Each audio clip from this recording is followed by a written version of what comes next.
Here comes. Squarebill largemouth. Nice.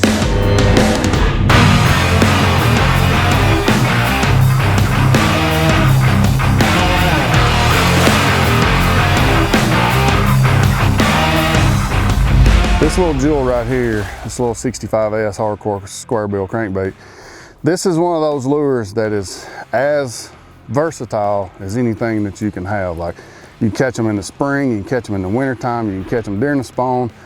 And it's a very good shad imitator, but it's also a very good brim imitator. So it doesn't matter what lake you go to around any part of the country, you can always catch fish on a squarebill. Like I said, this is probably, if you had to choose one bait that you could just throw and throw nothing else that would work in almost any condition, it would be a squarebill. That, or maybe our vibe, but the squarebill, to me, I'm a power fisherman. I like to chunk and wind. You know, I'm not one of these guys that can sit out here and drag a Carolina rig and stuff all day. This bait is, it fixes my ADHD for me because I can throw it. But it also allows you to fish so many different, I guess, styles, whether it's grass fishery, whether it's, you know, standing timber. You know, if you'll notice, this bait's got a little bit wider body than your standard squarebill, a little bit wider bill. So it does two things. It accentuates the wobble, makes it a little more erratic, but it also keeps you from getting hung. You can crank this thing right through a laydown, right through timber, and it's not a problem. Got a great rattle, weight transfer system like all the hardcore baits. 65, if you had to pick one bait, if I had to choose one bait I had to fish Major League Fishing with the entire year, and that's the only thing I could throw, it would probably be this guy right here. So when you're fishing a squarebill, I like to find either tight 45 banks with some chunk rock, or even if clay, but you gotta have, so I'm trying to bang into something. You wanna have some structure to bang your squarebill into. So like right now I have some soft, slow tapering banks that I'm just kind of crawling the squarebill down the side of, hoping to run into stumps, big chunk rock like you see through here. And then another thing I'll do is I will fish docks with it and intentionally run it into the posts. So like that post up there, I just threw it down the side of it. I'm gonna hold my rod to the right and try to hit that post. Like boom, I just hit it. You can feel it, and that squarebill will deflect off the post and trigger a strike from a fish.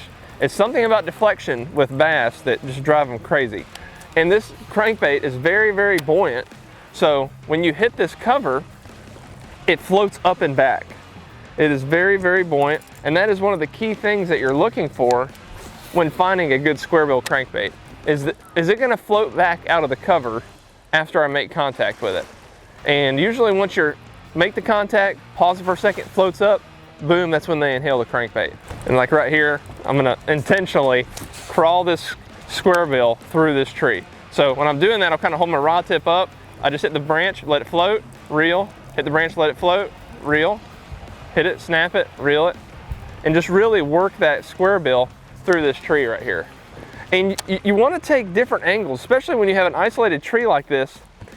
Sometimes I've seen it take 3, 4, 5, even 6 casts. So cover a lot of water, target structure specifically, make multiple casts at these isolated structures, and cover water.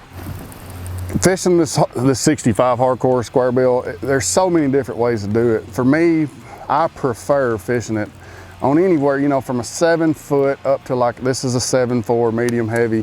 This is a rod that I would fish it like this, open water, where you're out and you can make long casts and bombing over the grass or whatever.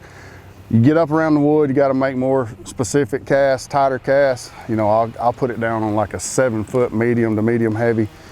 12-pound line, I almost always fish 12-pound T7 or top knot fluorocarbon on this squarebill. The only thing that ever changes with that is if I am fishing it around a whole lot of wood, I'll take it up to maybe 16 even, just for the fact of the cover you're fishing around.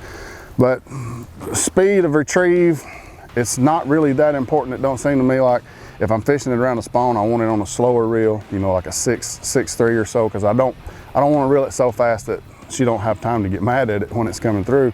But I typically fish it on a 7, you know, 7-1 to 1, 12-pound line, open water like this, like a 7.4.